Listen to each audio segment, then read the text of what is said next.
So I'm the real Chris Winegarden.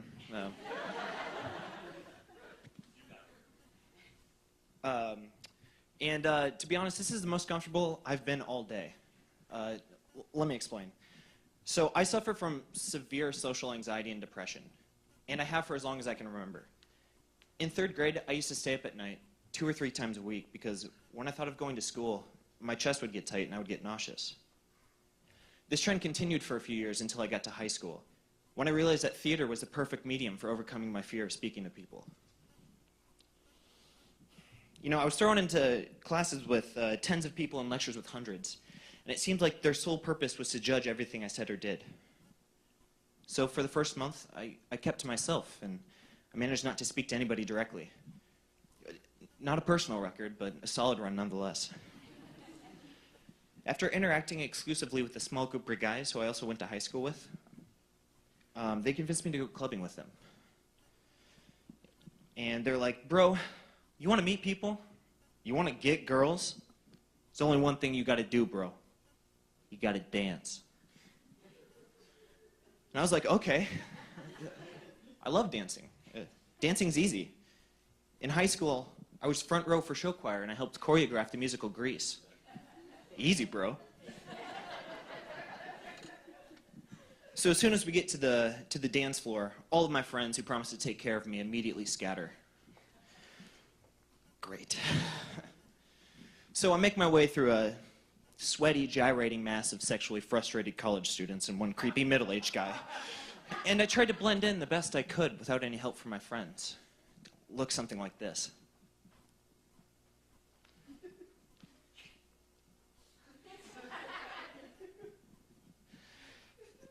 Turns out dancing at the club is completely different from show choir. Who knew?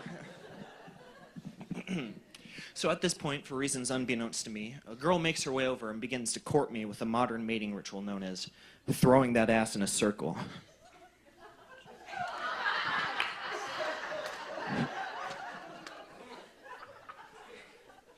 And so she's doing her thing, and I'm getting in the zone, obviously.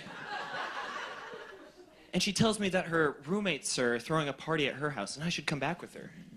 I was like, okay. And she orders an Uber, and we get in, but the whole ride is like super uncomfortable. I don't even know this girl's name. Slight tangent. I hate small talk. Small talk is super boring, or one person doesn't know when to shut up. But unfortunately, small talk is a very important part of human interaction.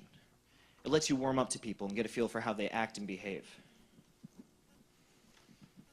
See, I love theater because, you know, when I went to high school, I discovered that theater, like I said, was the perfect medium to overcome my fear of speaking. The plays and scripts that I memorized taught me how to act and what to say. But there was no script for this. What do I do? So here's how that conversation went. So, what's your major? Oh, I'm studying English and creative writing, and I'm thinking about minoring in theater. Oh, that sounds like a lot of fun. Yeah, it is. So what's your major? Well, I'm a double major, actually, with economics and political science. Oh, wow, that sounds like a lot of hard work, but I bet it'll pay off in the long run, is what I should have said. What I actually said was, really? That sounds like it sucks. At this point, I realized I was losing her. I needed to say something interesting fast. I live in my parents' basement.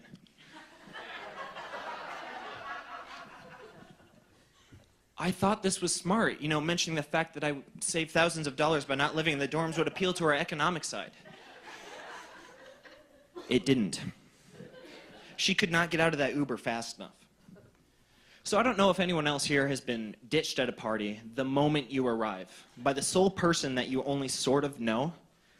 But for those of you who haven't, it's not great. So at this point, my anxiety begins to return because I'm cold, half drunk, and I've got no clue where I am. You know, when I imagine worst case scenarios for going out, They don't look much different than this. And then someone came up behind me, and I heard a voice.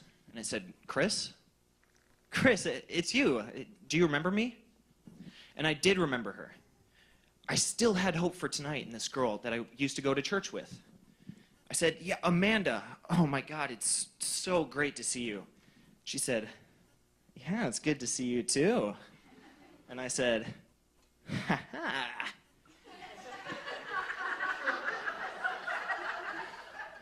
This is apparently how I respond to a compliment. She could not get into the Uber fast enough. So I spent what little dignity I'd left making a phone call. Hey, can you come get me? No, I'm having an awful night. Okay, can I explain later? I love you too, Mom. The next time my friends were all bragging about how much fun they had. Well, I was disappointed and sort of angry that they ditched me. I'm glad that they don't know what it's like to struggle to make normal conversation. Or to not want to go out because the anxiety is just crushing and it keeps you at home. I hate the fact that I don't see my friends every day. That I don't want to get dressed and drive across town. Because getting myself dressed and going there and only coming right back is mentally and emotionally taxing. I'm glad they're happy. And I hope to one day wake up as happy and enthusiastic about everyday life as they are. But going out that night taught me a very important lesson. That I have the ability to go out and do things that normally give me anxiety. So I'm thankful for that. I want you to know that if you're like me and you let anxiety keep you from getting out of your comfort zone, take it from me.